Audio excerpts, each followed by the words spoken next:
This is before I even got to the racetrack. I was kind of like doing sales. So I went to a California sale, and it was my first time. Like I really didn't know how to groom a horse. So the guy gave me 4 horses to groom at first, but I couldn't keep up. So he had to hire extra help.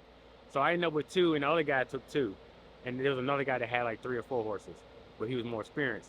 So the guy that was assigned with me kind of showed me how to rub horses, how to check for legs, how to polish them up, make them look good. And my first horse was a Cherokee Run.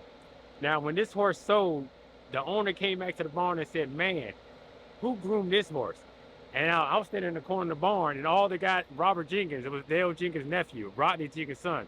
He kind of looked at the barn and smiled at me. And I'm like, "Yeah, I heard that."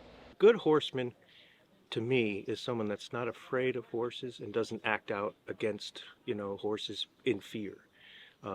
You can tell a good horseman because they're comfortable around the animal and the animal's comfortable around them.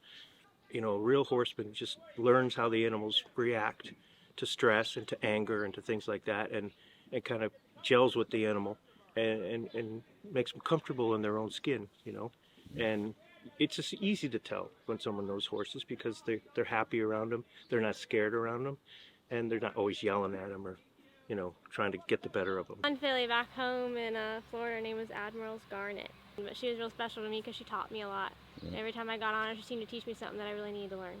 What's so special about this industry?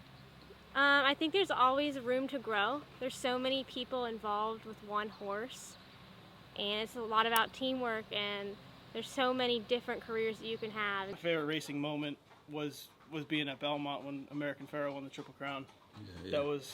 That's what dreams are made of, and kind of really it puts that 40 years of motivation into you in 40 seconds. So it was great. I was actually spending a bit of time with Todd Pletcher then, and we were I was actually in the receiving barn waiting for the race, and you could just hear the crowd going crazy, and it was a wild moment, and it was one that will get you motivated for the rest of your life, because it was just, you crave those kind of moments and crave those kind of impacts on history. So it was an awesome moment. Well, one of the things we want to do is we want to be able to spread the mission of our organization and what we're all about, which is about celebrating the rich history of African Americans in this incredible industry. But the second thing what we want to do is we want to be able to provide opportunities for them. So we go to colleges, universities, we do career fairs, we meet up with students in terms of recommendations from teachers. After we meet with them, we tell them what we're about. If there's an interest, our team interviews these individuals, talks about the commitment that's required.